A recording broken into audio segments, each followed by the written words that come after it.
Yeah, California's map is also supposed to include information that would be helpful for customers looking to install equipment that uses electricity from the grid, called loads. We're commonly looking at installing things like electric vehicle chargers or electric heat. The listeners likely know, if we're going to slow climate change, we need to stop using fossil fuels in our cars and to heat our buildings.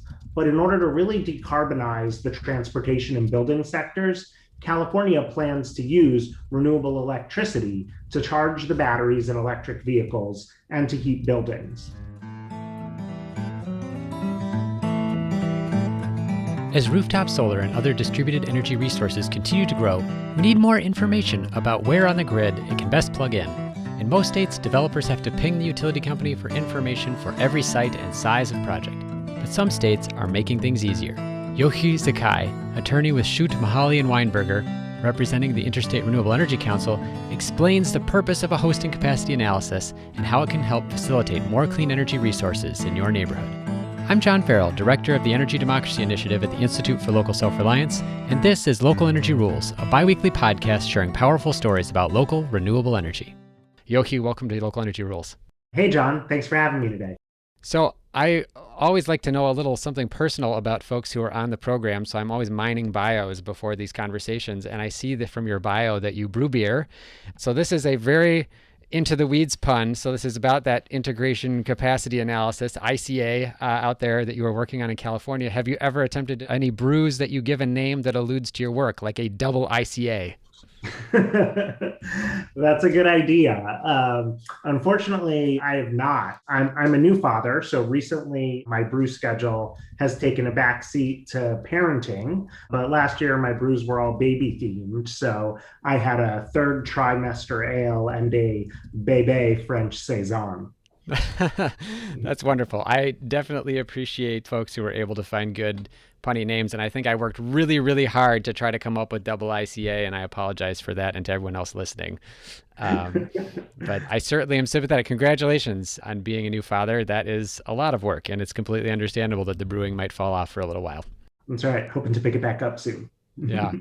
So more seriously, we're seeing across the United States a surge of interest in distributed energy, things like solar batteries to provide resiliency. You talk about places like California where they've had wildfire-induced power outages. You've got this recent freeze in Texas where the grid went down for days for some folks. Practically speaking, folks still want to be connected to the electric grid and use their rooftop solar, use their batteries as a supplement. And it also means that the energy that they own can help the grid. I guess the major question is can you, as a developer, as a customer, can you install new rooftop solar in any neighborhood? Yeah, generally you can, but it might require some changes to the grid. So today's distribution grid is a product of our legacy electricity system, where utilities designed it to move electricity that was generated at large plants that are located far away from customers, to transmit that electricity over high voltage lines and then distribute it through the neighborhoods to customers.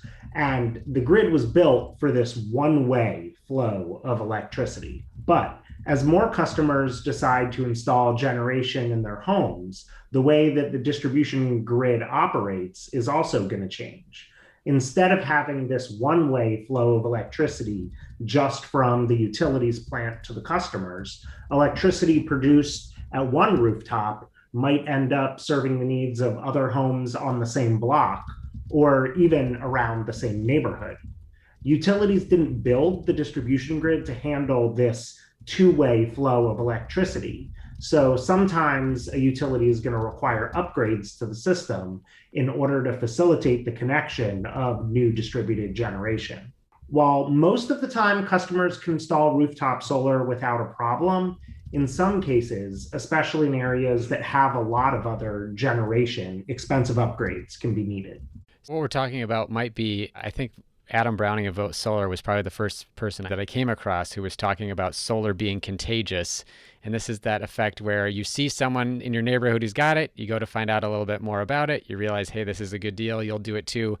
So you have some neighborhoods like that maybe where folks have clustered and installed these rooftop solar arrays in a way that puts more of a strain on the grid than, say, if they were all dispersed around a city. Yeah, you could see that, or maybe you're looking at a grid in a rural area that's particularly well suited for a ground mounted solar project. And if there could end up being a cluster in an area like that as well. That segues really nicely into my question about other forms of solar generation, like community solar. In Minnesota, for example, independent developers have been building community solar projects that serve over 12,000 households and businesses. Now, I think somewhere over 800 megawatts of projects. So it's the equivalent of a fairly significant utility scale project. Does the connection process differ for these larger, but still sort of community scale projects that are more like a megawatt than for the rooftop solar projects that we were talking about? Yes.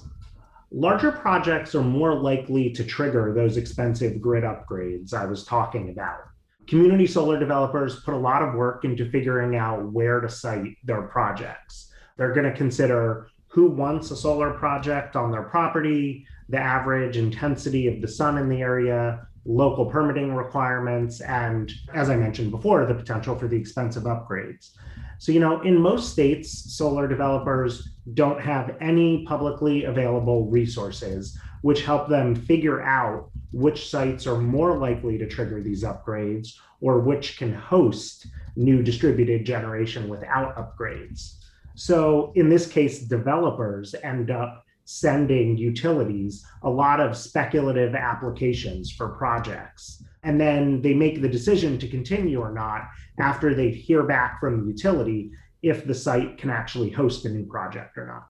I like the way that you've given that context about, without that public knowledge, you actually have a lot of resource consumption, both for developers and for the utility of them sending in applications, just trying to get more information about whether or not they can do a project. So what it sounds like is there's really, in some ways, a two-way knowledge exchange that has to happen. A project developer is trying to figure out, where can I affordably connect to the grid? Where does the grid have capacity?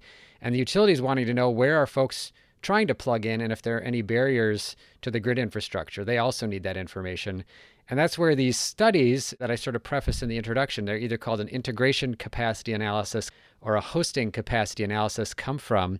Can you explain a little bit about what information these kinds of analyses provide and how they can be used to connect solar or batteries or electric vehicles or other useful things to the grid? Yeah, utilities can proactively run studies on the distribution grid to figure out the largest size of distributed generation that a site can accommodate without upgrades. As you mentioned, we call these hosting capacity analyses generally across the country. California, being special at everything solar, also came up with their own name for it. So in California, they're referred to as integration capacity analyses, but it's really the same thing. The studies produce a wealth of information that developers can use to site and design the systems so they don't trigger upgrades. And in some cases, they can even make the grid more reliable. Utilities publish the information in web-based maps. So if you're on a hosting capacity map and you click on a particular spot on the distribution grid, you get a pop-up box with a wealth of data that helps customers design a system. You can, of course, find the hosting capacity for new solar generation, but also the voltage of the line, the load profile, if certain equipment is installed on the circuit, and the amount of other generation that's on the circuit. The hosting capacity results also include detailed power flow modeling information, or what I like to call geeky grid data. With that geeky grid data, developers can design a solar project that selectively charges from an energy storage system to avoid the expensive upgrades. For example, the system could be designed to send power to the battery in hours when the grid is constrained and can't accept power. So, instead of spending a lot of money on upgrading the grid, this allows a customer to spend a little money installing her own energy storage system that has multiple uses. We're going to take a short break. When we come back, we discuss which states and utilities have adopted a hosting capacity analysis to streamline distributed energy adoption, whether it can automate grid interconnection, and what happens to distributed energy development in the absence of good grid data. You're listening to a Local Energy Rules interview with Yochi Zakai, attorney with Shute, Mahaly, and Weinberger, representing the Interstate Renewable Energy Council. Hey, thanks for listening to Local Energy Rules. If you've made it this far, you're obviously a fan, and we could use your help for just 2 minutes. As you've probably noticed, we don't have any corporate sponsors or ads for any of our podcasts. The reason is that our mission at ILSR is to reinvigorate democracy by decentralizing economic power. Instead, we rely on you, our listeners. Your donations not only underwrite this podcast, but also help us produce all of the research and resources that we make available on our website and all of the technical assistance we provide to grassroots organizations. Every year, ILSR's small staff helps hundreds of communities challenge monopoly power directly and rebuild their local economies. So please take a minute and go to ilsr.org and click on the donate button. And if making a donation isn't something you can do, please consider helping us in other ways. You can help other folks find this podcast by telling them about it, or by giving it a review on iTunes, Stitcher, or wherever you get your podcasts.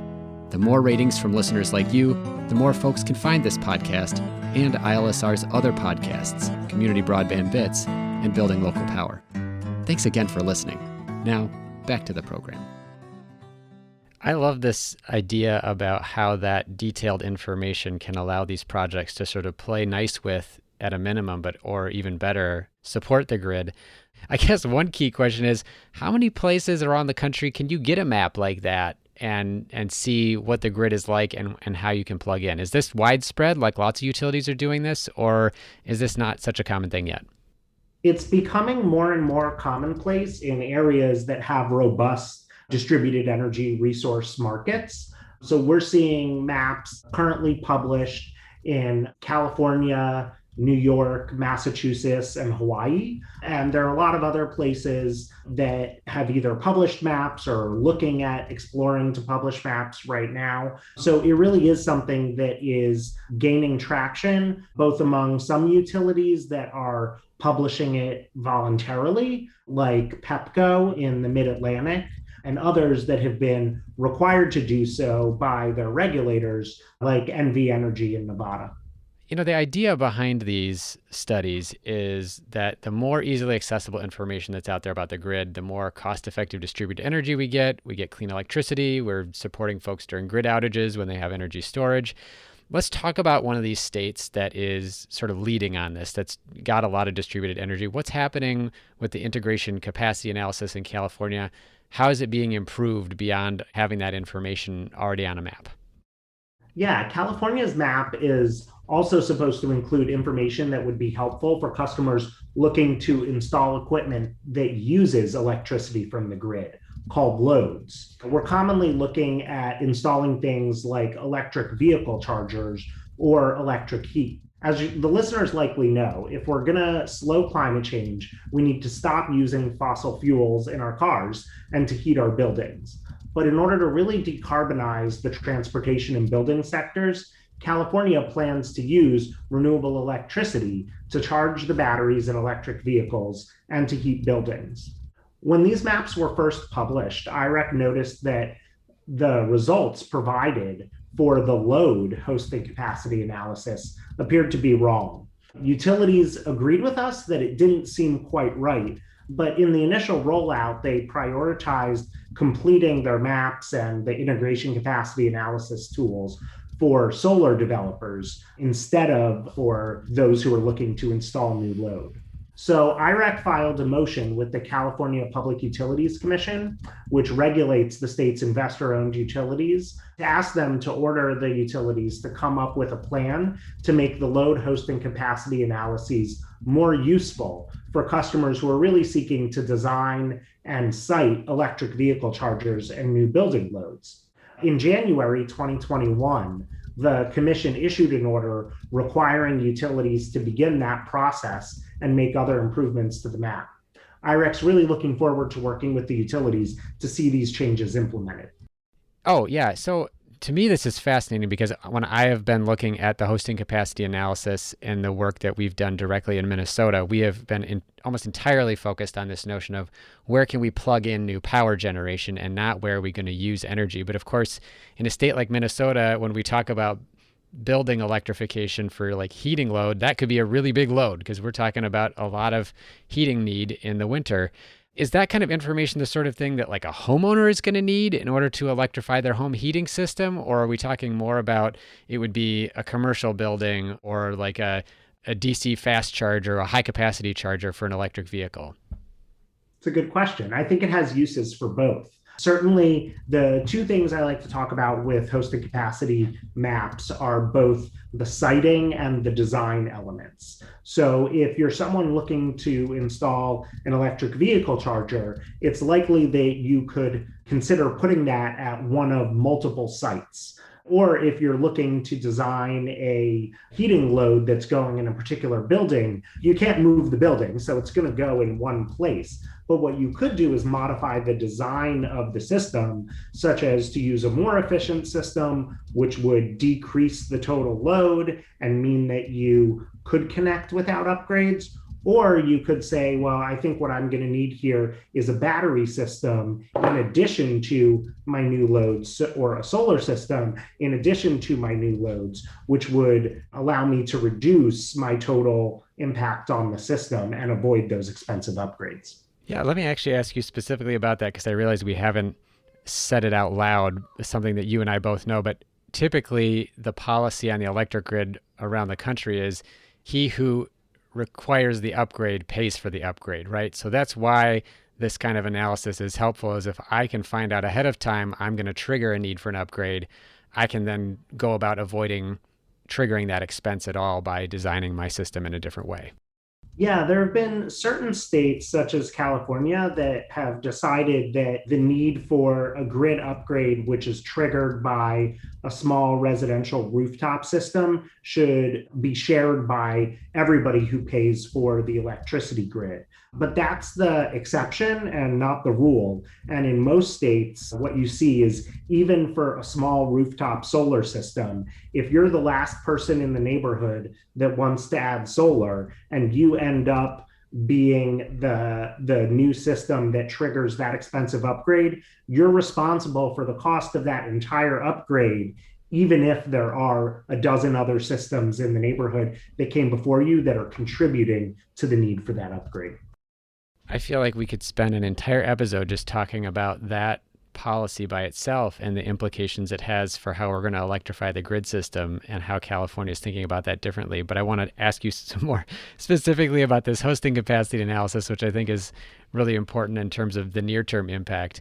It seems like you're getting a lot of really good information about whether or not a project can connect, if there's enough capacity, whether that's new load or new generation from a solar project or something like that. Does that mean that a really good integration or hosting capacity analysis can automate grid connections? Can it make the grid essentially plug and play for all the things that we want to connect?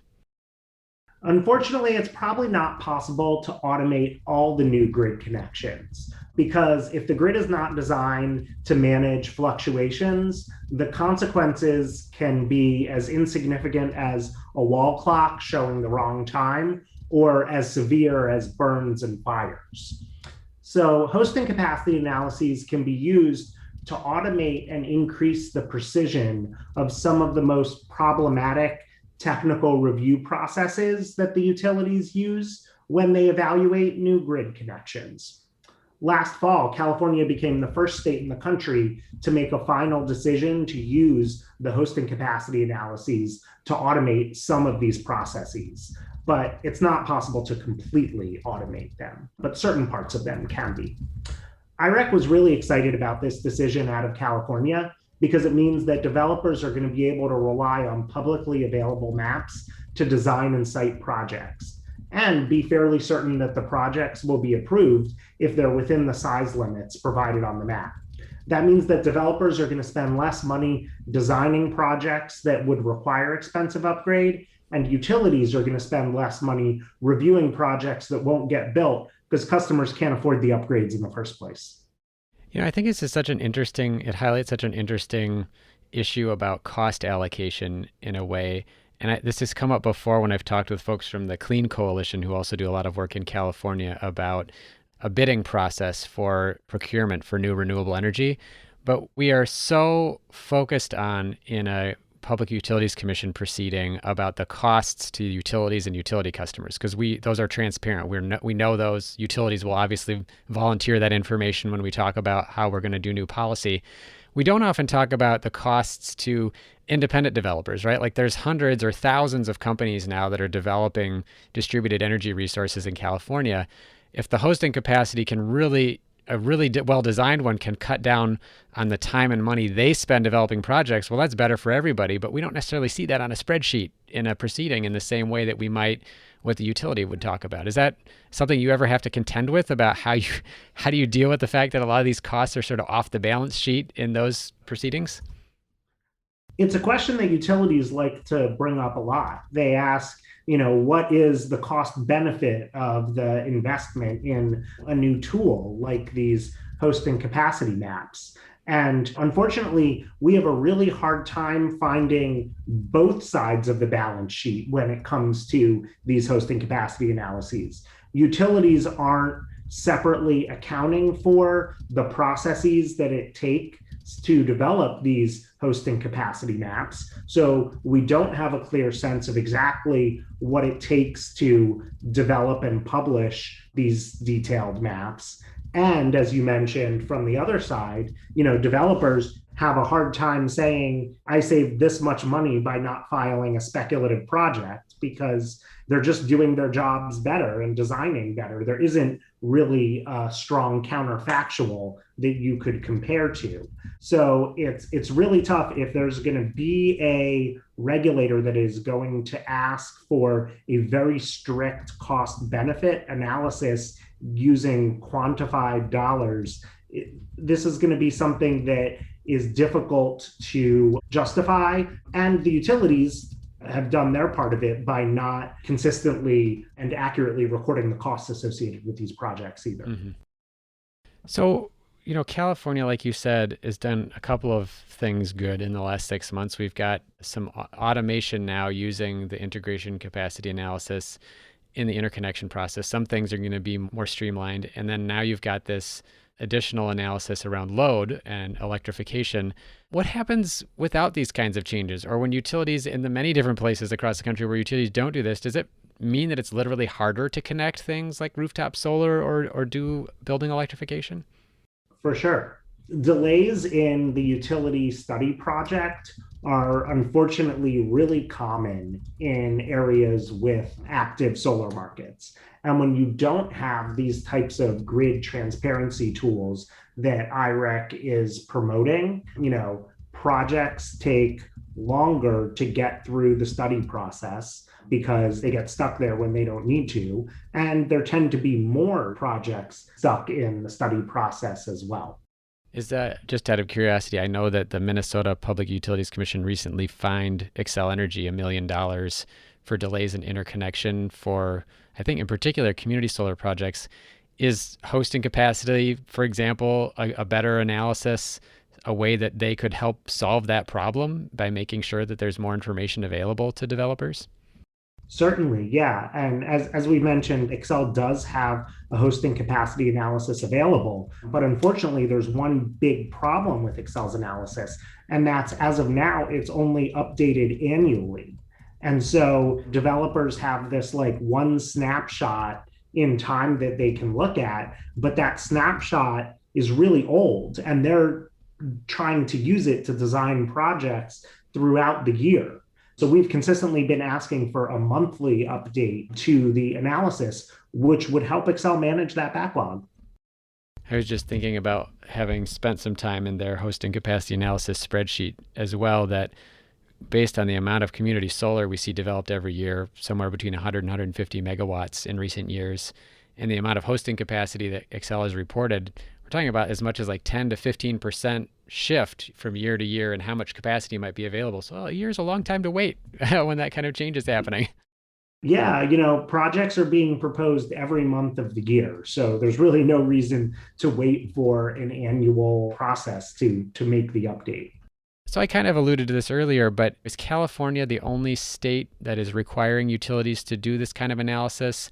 Where else is this happening? Where would this be important to have happen, maybe, that it isn't happening already? Because we've talked about, as you mentioned, California, Hawaii, New York, Massachusetts, some of these leaders in solar. Where might it be missing? I don't know off the top of my head where. I'm trying to think. We haven't been active in asking for it in other places. We asked for it in North Carolina, but to really answer that question, I would want to kind of get a list of the most active solar markets and just compare that to my list of hosting capacity maps, which I haven't done. Sorry. Well, no, not at all. Maybe what we'll do is ILSR just published in the last few weeks its States of Distributed Solar report, which has a look at each state and their total solar capacity and what percentage of it comes from distributed resources, which is not necessarily a forward-looking thing, but does give you a sense for the degree which we're seeing a significant growth in the distributed solar market, which is, of course, where this hosting capacity piece really matters. Well, having tried to tongue-tie you with a challenging off-the-cuff question at the end here, Yochi, thank you so much for taking the time to explain this complicated issue and its importance to distributed energy. No problem. Thanks for having me, John. Thank you so much for listening to this episode of Local Energy Rules to discuss how hosting capacity analyses can facilitate more distributed clean energy. Joining me was Yochi Zakai, attorney with Shute, Mahaly, and Weinberger, representing the Interstate Renewable Energy Council. On the show page, look for links to the IREC website for more information about their work and recent improvements in California's integration capacity analysis. On ILSR's website, you can find more coverage on hosting capacity and other policies to advance clean energy, including our recent Community Power Scorecard that ranks all 50 states on their energy democracy rules. Local Energy Rules is produced by myself and Maria McCoy, with editing provided by audio engineer Drew Birschbach. Tune back into Local Energy Rules every 2 weeks to hear more powerful stories of communities taking on concentrated power to transform the energy system. Until next time, keep your energy local, and thanks for listening.